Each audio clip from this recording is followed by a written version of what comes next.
Assalamualaikum warahmatullahi wabarakatuh. Perkenalkan, saya Rizky Manda dan teman-teman saya sekalian. Sini kami akan menjelaskan tentang analisis data penjualan pakaian wanita di India. Nah, langsung saja untuk penjelasannya akan dijelaskan oleh teman saya, Rizky Sianipar. Baik, terima kasih atas kesempatannya.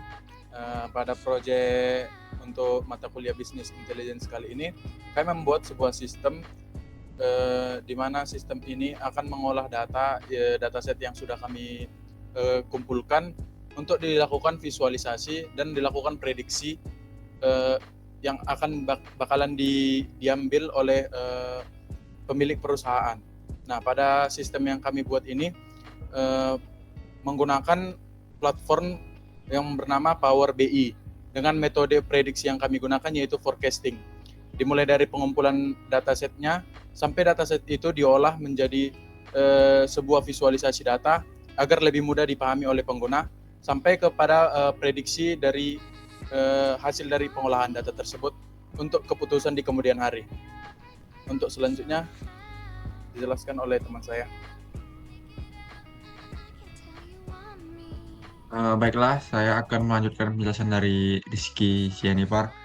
Saya akan menjelaskan tentang forecast atau forecasting. Jadi, forecast atau forecasting adalah metode untuk memperkirakan informasi yang bersifat prediktif dalam menentukan arah di masa depan dengan menggunakan data historis sebagai acuannya. Forecasting alias peramalan bisnis ini dilakukan berdasarkan fakta dan data.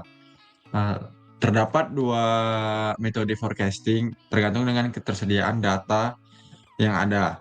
Yang pertama itu ada metode kualitatif digunakan apabila organisasi atau perusahaan tidak memiliki data di masa lalu.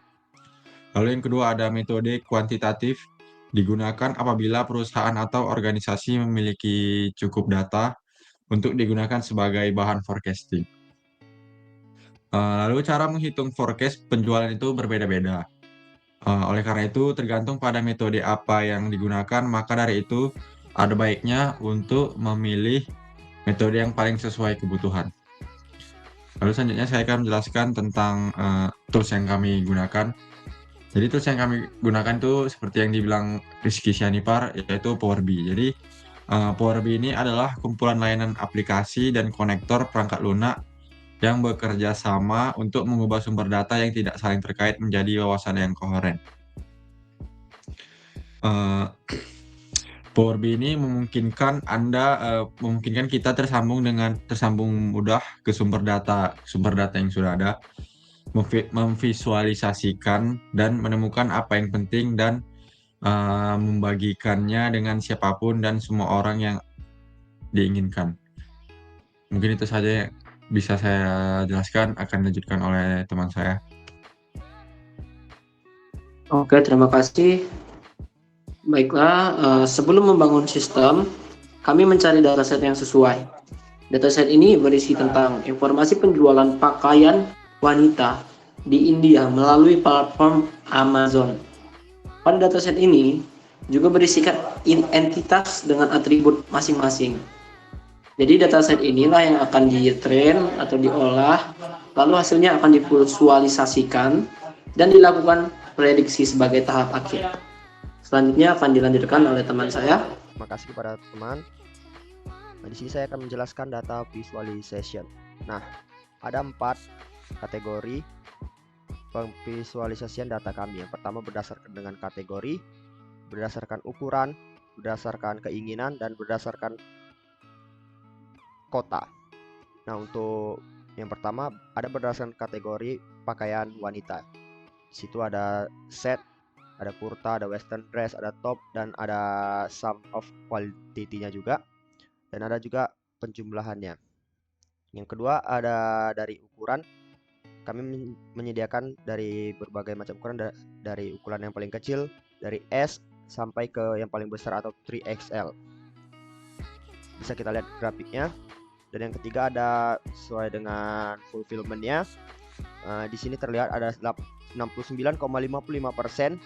untuk Amazon. Di Amazon terjual dan 30,45% terjual di merchant-merchant yang tidak online. Dan yang terakhir ada sum of quantity by city atau berdasarkan kota. Di sini bisa kita lihat karena kita mengambil datanya dari India, bisa kita lihat ada kota-kota dari Kolkata, ada New Delhi, ada dari Mumbai, dan yang lain-lain. Nah, mungkin itu saja penjelasan data visualisasi dari saya. Selanjutnya akan dijelaskan oleh teman saya. Oke, selanjutnya kita akan masuk ke visualisasi prediksi. Di sini kami melakukan prediksi terhadap jumlah pendapatan dari perusahaannya dan juga tren yang akan datang. Untuk pendapatan dari perusahaan, kami menggunakan forecast. Jadi di sini ada sebuah garis yang menunjukkan pendapatan tiap bulannya dari si perusahaan tersebut, dan garis yang abu-abu ini untuk menunjukkan prediksinya untuk forecastingnya. Jadi lalu yang gambar kedua, di sini ada kategori yang dimana yang di garis bawahnya itu untuk bulannya dan yang di sampingnya itu untuk jumlah penjualannya. Jadi lalu garis-garis ini terbagi menjadi beberapa warna sesuai dengan kategorinya. Di sini kami melakukan prediksi dengan menunjukkan trend line, yaitu garis putus-putus yang ada pada gambar ini menunjukkan bagaimana tren berubah dari waktu ke waktu tiap bulannya. Jadi bisa kita lihat yang garis yang ini paling dua ke atas, yaitu kurta dan juga set mengalami kenaikan yang signifikan. Jadi kedepannya bisa diprediksi bahwa itu akan mengalami kenaikan permintaan. Oke, saya kembalikan kepada Rizky Manda. Baik, terima kasih kepada teman-teman semua. Mungkin inilah kira dari presentasi proyek kami. Saya akhiri. Wassalamualaikum warahmatullahi wabarakatuh.